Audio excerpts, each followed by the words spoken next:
지혜는 해석입니다. 이런 제목으로 함께 은혜를 나눕니다.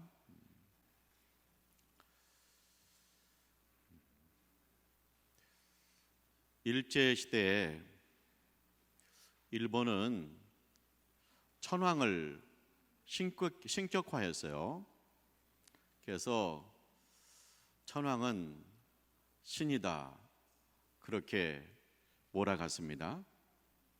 이 조선 총독부가 한국교회에 두 가지 요구를 했습니다.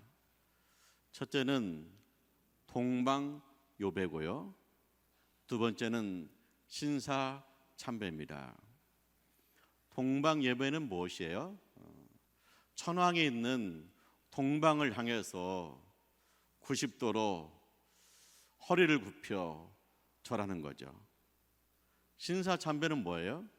천황의 조상들에게 제사를 지내는 겁니다. 신사에 가서 제사를 지내는 거죠. 우리 한국교회는 이 동방요배와 신사참배 때문에 굉장한 논쟁과 그리고 분열이 있었습니다. 해석의 차이였어요. 이 동방요배와 신사참배는 국민 의례이다, 국가 행사이다. 아니다, 동방요배와 신사참배는 종교 행사다, 우상 숭배다, 그렇게 해석이 달랐습니다. 이 우상 숭배다, 그렇게 해서 신사참배 거부하고 동방요배 거부했죠. 그래서 일제가 극심하게 탄압을 했습니다. 그래서 2,000명의 성도가 구속을 당하고 그리고 200개의 교회 정도가 폐쇄를 당했습니다. 그리고 50명의 목사님, 장로님, 성도들이 순교를 했습니다. 이 순교자 중에 대표적인 분이 주기철 목사님이십니다. 이분은 평양 산정현 교회에서 목회하셨고요, 신사참배 거부하시다가 감옥에 가서 6년 동안 감옥 생활했습니다. 그리고 해방되기 1년 전에 감옥에서 순교하셨어요. 이분이 감옥에서 만난 주님을 간증을 해요. 2달 동안 잠을 안 재우고 고문하는 거죠. 협박하고 해유하는 겁니다. 나가서 신사에 가서 참배해라. 그리고 예배 시간에 동방요배 그 시간을 집어넣어라. 그러면 석방이다. 그런데 목사님이 끝까지 믿음으로 버틴 거죠. 이제 2달간 이렇게 고문받고 감옥에 들어와서 쓰러진 거예요. 근데 불러요. 주기철. 그러니까 아니 겨우 지금 고문받고 들어왔는데 또 부르나? 그랬다는 거예요.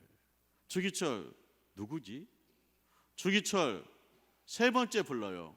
누구십니까? 하고 뒤를 돌아봤어요. 그랬더니 거기에 부활하신 주님이 찾아오신 거예요. 그리고 주님이 목사님한테 물어요. 너도 나를 버리겠느냐? 너도 나를 버리겠느냐? 그러니까 목사님이 주님 아닙니다. 주님은 나를 위해서 십자가에 죽으셨는데 내가 어떻게 주님을 모른다고 할 수 있겠습니까? 하고 끝까지 주님을 사랑하고 끝까지 목숨으로 주님 앞에 헌신하다가 순교를 당하신 거죠.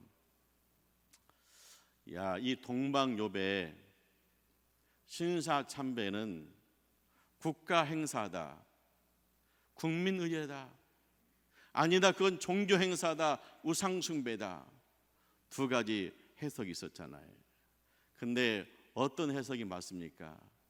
바로 주님 말씀하시잖아요. 그것은 우상 숭배라는 거예요. 그래서 이 주기철 목사님과 순교한 이분들은 한국교회의 하나의 미달이 된 거예요. 그래서 이분들의 신앙과 이분들의 헌신을 통해서 한국교회가 믿음으로 세워지고 부흥한 거죠. 물론 신사참배에 참여한 교회 목회자들이 있잖아요. 그거는 한국교회가 지금도 철저하게 회개할 문제입니다. 해석이 문제예요. 그래서 어떤 사건이 있을 때 어떻게 해석할 것이냐, 하나님의 지혜로 해석해야 돼. 물론 해석이 잘 돼도 일제 강요에 못 이겨서 쓰러지는 경우도 있잖아요. 근데 해석이 정확하게 되면 충성할 수 있는 거죠. 주기철 목사님은 감옥에서 만왕의 왕이신 예수님의 부름을 받았죠. 그래서 천국 갔습니다. 천국에서 하나님의 영광 가운데 계십니다. 요셉이 애굽의 감옥에 있어요. 요셉을 불러요. 애굽의 왕이 불러요. 그래서 요셉이 감옥에서 왕궁에 들어갔습니다. 왜 요셉을 불렀어요? 왕이 꿈을 꾸었습니다. 꿈이 해석이 안 되는 거예요. 애굽의 박사도 해석을 못해요. 애굽의 점정이도 해석을 못해요. 수수문하다가 요셉을 부른 겁니다. 왕이 요셉을 보자 맞아 하는 얘기 있잖아요. 너는 꿈을 잘 해석한다면서, 능히 푼다면서. 그때 요셉이 대답하죠. 제가 아닙니다. 하나님이 해석을 주십니다. 하나님이 왕에게도 평안한 대답을 하실 것입니다. 요셉이 왕의 꿈을 듣고 해석해요. 앞으로 이 나라에 7년 동안 풍년이 옵니다. 그 다음에 7년 동안 가뭄이 들 것입니다. 그렇기 때문에 이제 풍년 들었을 때 창고에 곡식을 저장해야 됩니다. 그래야 가뭄에 이 백성이 살아남을 수 있습니다. 이 말 듣고 바로가 박수를 치면서 소화하는 거예요. 하나님이 너한테 보여주었구나. 너같이 명철하고 지혜로운 자가 어디 있겠느냐. 그러더니 바로가 그 자리에서 파격 인사를 단행합니다. 요셉을 총리로 세웠어요. 이 파격 인사죠. 왜요? 요셉은요 이방인이에요. 애굽 사람이 아니에요. 이스라엘 사람이에요. 이방인이 대제국의 총리가 된 거예요. 요셉은요 출신이 종이에요. 애굽의 종으로 팔려왔어요. 요셉은요 죄수였잖아요. 억울하게 감옥에 갔지만 죄수잖아요. 그런데 이 사람을 파격적으로 총리로 세워요. 왜요? 그에게 지혜가 있다는 거예요. 해석하는 지혜가 있다는 거예요. 처방을 내리는 지혜가 있다는 거예요. 하나님의 지혜가 있다는 거예요. 그걸 보고 왕이 총리로 세운 거죠. 예수님 말씀하시죠? 제 아들을 파송하면서 말씀하세요. 양을 이리 가운데 보내는 것 같다. 양이 이리 때 가면 잡혀 먹히잖아요. 근데 예수님이 방법이 있다는 거예요. 뱀같이 지혜롭고 비둘기같이 순결하라. 자, 요셉이 애굽 땅에 팔려옵니다. 이리 때가 득슬거리는 애굽에 옵니다. 그래서 요셉을 잡아먹으려고 하잖아요. 요셉이 종살이 하죠. 주인에게 인정받아요. 근데 주인 아줌마가 요셉을 계속 유혹하는 거예요. 아, 재미도 보고 그 다음에 편하게 살아볼까? 그렇게 생각할 수 있죠. 근데 요셉이 단호하게 거부합니다. 왜 거부했습니까? 내가 하나님 앞에 있습니다. 어찌 내가 하나님 앞에서 죄를 짓겠습니까? 또 하나 있죠. 주인 나를 신뢰합니다. 그런데 어떻게 내가 주인을 배반합니까? 이것은 인간적으로 아닙니다 해서 거부하잖아요. 그래서 누명을 뒤집어 쓰고 감옥에 가잖아요. 요셉이 비둘기같이 순결한 거예요. 그리고 요셉이 꿈을 해석하잖아요. 왕의 꿈을 또 해석하잖아요. 처방전도 내리잖아요. 뱀같이 지혜롭잖아요. 그러니까 뱀같이 지혜롭고 비둘기같이 순결하니까 하나님이 쓰시고 세상 이리때 가운데서 그가 높아져 가지고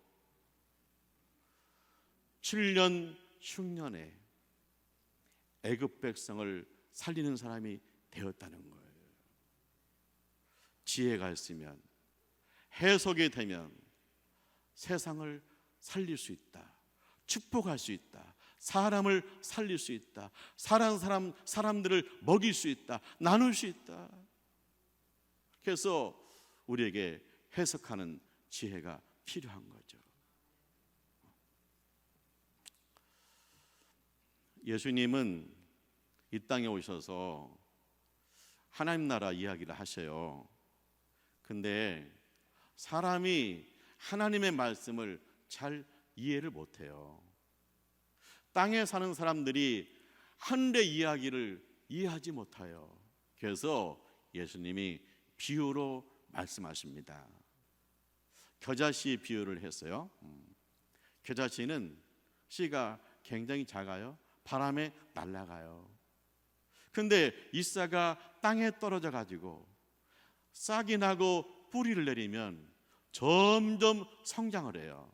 그래가지고 겨자나무가 키가 5m 될 정도로 성장해요. 나무가 되는 거예요.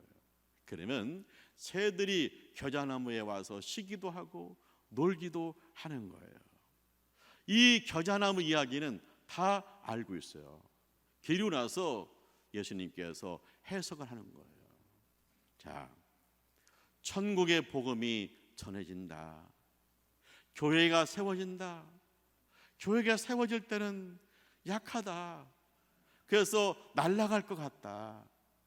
그런데 그 교회가 점점 성장하게 되면 지역사회에 많은 사람들을 축복하고 위로할 수 있다. 많은 사람들에게 천국을 보여줄 수 있다. 그런 얘기죠. 우리 옥곡교회가 1948년에 5명이 기도회로 시작했잖아요. 사랑방 모임과 같잖아요. 연약해 보이잖아요. 그냥 바람 불면 날아갈 것 같잖아요. 그런데 씨가 내리고 뿌리가 내리고 점점 성장하니까 오늘의 옥곡교회로 성장한 줄 믿습니다.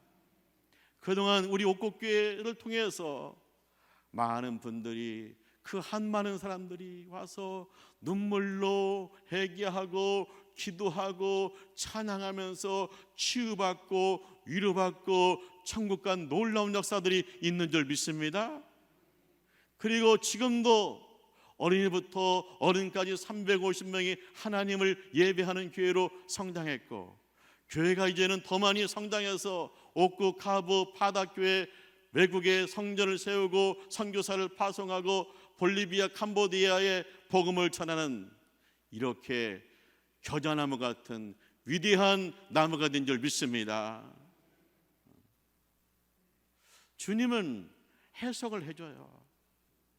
우리 생활의 이야기를 통해서 하늘나라를 이야기하면서 해석해 주는 거예요. 그러니까 이 말을 듣고 아멘, 아멘하고 받게 된 줄 믿습니다. 그래서 해석이 되면 하늘나라가 보일 줄 믿습니다. 해석이 되면 하나님 나라가 믿어질 줄 믿습니다. 예루살렘 교회가 첫 번째 교회예요. 예루살렘 교회는 은혜가 있어요. 부흥이 있어요. 예루살렘 교회 예수 제자 사도들이 늘 말씀을 가르칩니다. 그리고 성도들이 떡을 떼면서 교제합니다. 그리고 오로지 기도하는 교회예요. 말씀과 교제와 기도가 있는 교회예요. 그뿐만 아닙니다. 성전에 모여서 하나님을 찬미합니다. 자기의 재산을 바쳐서 구제합니다. 그리고 지역사회에서 칭송받습니다. 그러니까 찬미와 나눔과 칭송이 있는 교회예요. 그런데 이런 예루살렘 교회에도 불평과 원망이 생기는 거예요. 뭐 때문에요? 히브리파 유대인과 헬라파 유대인이 있어요. 히브리파 유대인들은 아주 예루살렘 토백이들이에요. 헬라파 유대인들은 외국에서 태어난 사람들이에요. 헬라어를 해요. 그들이 헬라파 유대인들이에요. 근데 뭐 때문에 싸웠냐? 뭐 때문에 원망이냐? 이제 성도들이 재산을 팔아서 바칩니다. 그래서 구제합니다. 근데 토박이 히브리파 유대인들끼리 마음을 가지고 헬라파 유대인들한테는 별로라는 거예요. 뒷전이라는 거예요. 니네끼리 다 먹니? 그런 얘기예요. 그래서 원망이 생기는 거예요. 자, 이 문제를 어떻게 해석할 거냐? 그것이 매우 중요해요. 자, 어떻게 해석할 수 있습니까? 어떻게 교회에 히브리파 헬라파가 있느냐? 예수파밖에 없지. 어떻게 이 은혜 받고 이 자리에서 돈 때문에 싸우냐? 그래서 책망할 수 있잖아요. 히브리파 유대인들 데리다가 왜 이렇게 욕심내냐? 헬라파 유대인 데리다가 은혜 받으면 됐지 뭔 원망이냐? 그렇게 책망할 수 있잖아요. 근데 사도들은 그렇게 해석을 안 했어요. 사도들의 해석은 뭡니까? 은혜가 떨어졌다. 은혜가 떨어지니까 원망이 나오는구나. 우리가 말씀 전하고 기도하는 일을 소홀히 해서 은혜가 떨어진 거야. 그래서 처방이 뭡니까? 교인들한테 말합니다. 이제 사도들은 오로지 기도하는 일과 말씀 전하는 일에 전념하겠다. 그리고 이 교회 관리하고 그 다음에 구제하는 것은 집사님들한테 맡기자. 그래서 우리 성도들 가운데 지혜가 있고 믿음 있는 사람들을 7명 뽑자. 그래서 7 집사를 세우잖아요.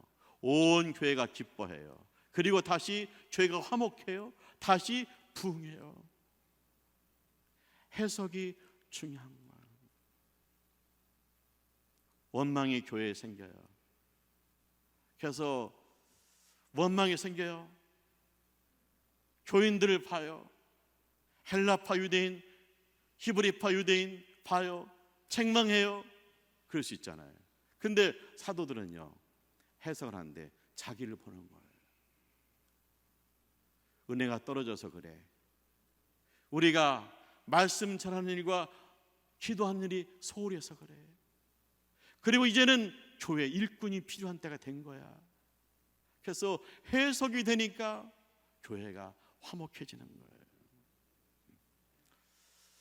우리가 가정도 그러고 교회도 그러고 우리가 소속된 공동체가 있잖아요.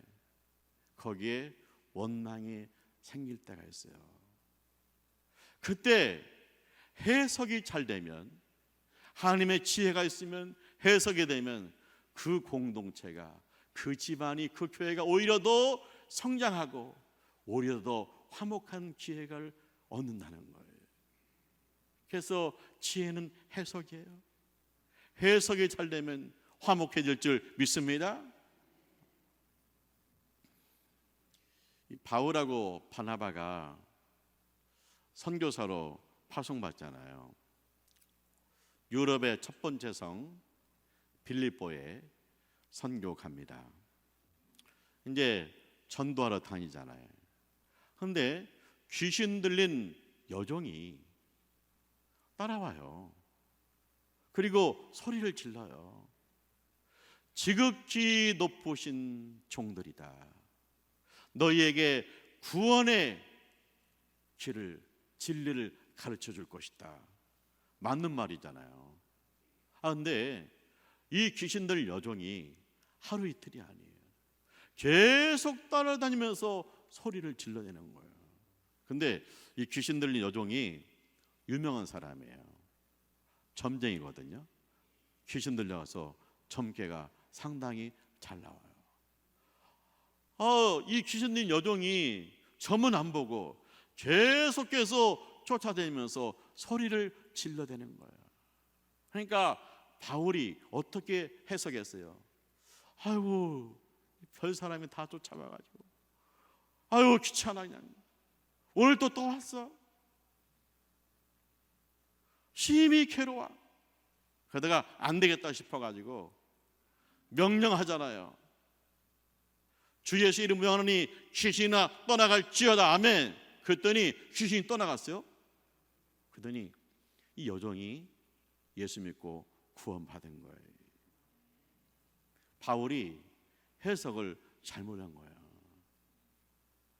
그 여종이 계속 쫓아오니까 전도를 방해하는구만. 전도를 방해해. 그렇게 생각한 거예요. 그렇게 해석한 거예요. 그런데 바울이 하나님의 지혜로 해석했어요. 뭡니까? 이 여종이 왜 따라와요?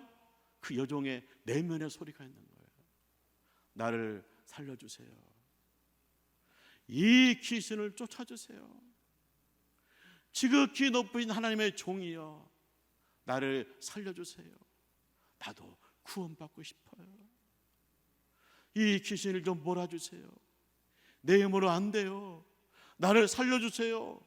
그 내면의 아우성 소리를 못 들은 거예요. 그래서 해석이 잘못되니까 아이고, 전도를 방해하는 저 여자, 그렇게 된 거예요. 근데 사실은 뭡니까? 이 여종은요, 구원받고 싶은 거예요. 이 여종이 구원받으면 놀라운 역사가 나타나요. 왜? 귀신이 떠나가고 유명한 점쟁이가 예수 믿고 구원받고 온전케 되고 놀라운 역사들이 나타나기 시작하잖아요. 하나님이 준비하신 그릇이에요. 하나님이 준비하신 여종이에요.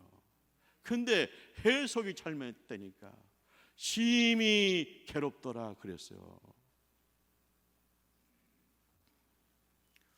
우리 가운데 심히 괴로운 일이 있습니까? 그렇다면 해석을 잘해야 돼. 해석을 잘하면 이 괴로운 일이 빨리 끝날 수 있어요. 해석이 안 되니까 괴로운 일이 지속되고 있는 거야. 계속 와서 괴롭히는 거야. 해석을 잘해야죠. 지혜로워야죠. 그럼 어떻게 됩니까? 누구든지 지혜가 부족하거든 후히 주시고 아무에게나 후히 주시고 꾸짖지 아니하시는 하나님께 구하라. 그리하면 주시리라. 할렐루야. 그리하면 주시리라. 할렐루야. 여러분 괴롭습니까? 그러면 하나님 앞에 구하세요. 하나님의 지혜를 구하세요. 하나님의 지혜가 오면 해석이 돼요.